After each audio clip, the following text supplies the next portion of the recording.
Hello, my name is Ian Jacobson. Let me first start by saying thank you to Dr. Campbell because I'm very grateful to be able to speak and participate in this venue. This is now the third competition I've witnessed, and so this time I began my preparation by inquiring into the nature of the competitions and also, I'm sure he'll forgive me, into the motives of Dr. Campbell in giving away something as expensive as an iPad. Now, what I have to say about these inquiries, I don't expect to be especially novel or clever. I think Dr. Campbell has been pretty straightforward in his descriptions because, from what I can gather, this entire event, as indicated by the title, Long Live Philosophy, functions as a sort of celebration or festival, if you will, within this cyber community. Now, that may be my romanticized view. I'm sure it is the case that overtly most people just want the iPad.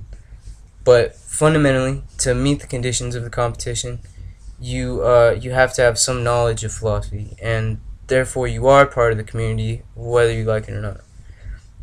I've also noticed that one of the new rules is that you have to be a current channel subscriber at the time the competition starts. So this further reinforces the fact that this is very much a community-based activity.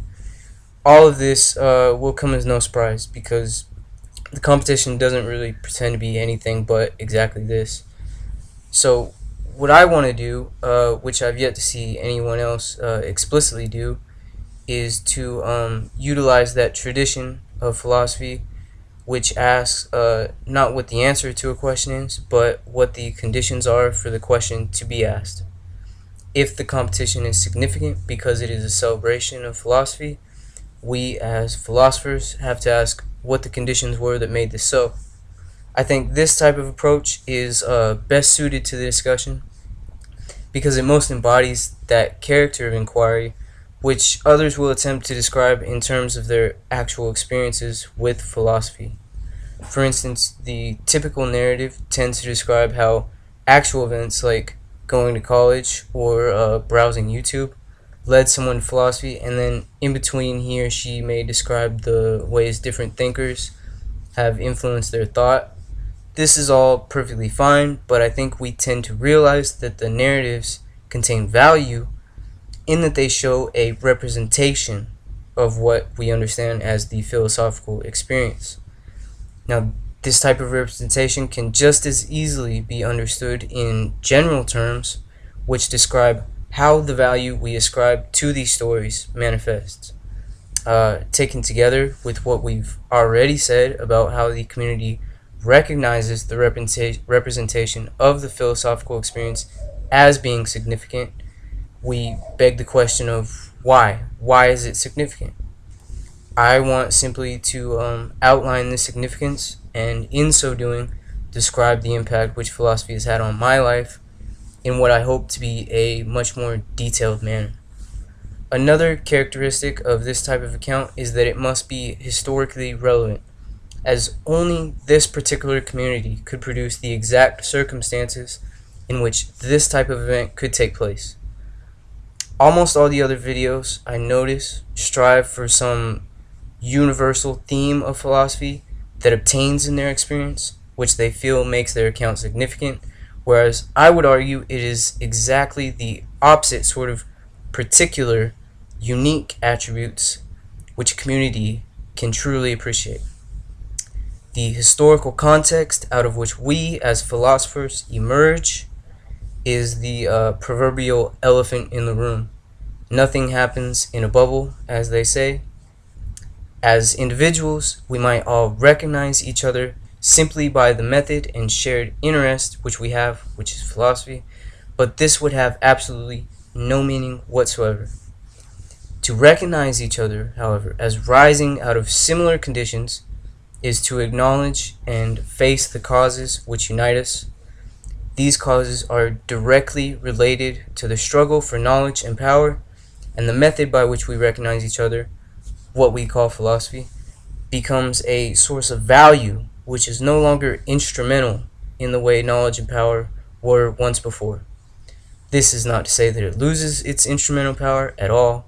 In fact, the power philosophy provides multiplies by tenfold the ability to either destroy or construct these systems, which we recognize. This simply comes by way of the recognition that the system exists.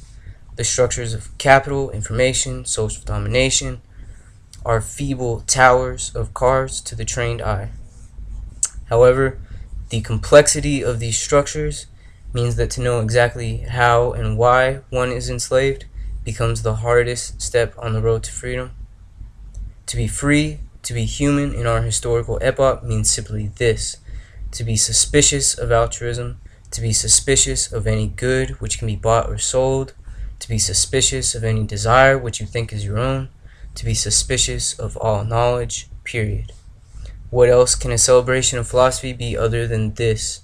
Than climbing up out of the cave, than being unplugged, than becoming human? This is the real value of philosophy. Not that it makes life better or worse, but that it provides the conditions for freedom and thus for authentic life. All pursuits, whether ethical, political, or metaphysical, must be trumped by freedom, without which none can take place that do not serve the needs of power. Those who believe freedom to be something already realized or something which always functioned under this static definition, which is applicable to all men, are indeed enslaved. Freedom is an ever-fleeting horizon which must always be pursued, and to this end I would argue that this celebration of philosophy could only take place here, in this medium, under this banner of a new kind of intellectual community, unbounded by previous constraints. This is why I say that I am both grateful and indeed proud to participate in this discussion, if only for the fact that my participation means the discussion continues. So with that, I'd like to say thank you for watching, and long live philosophy.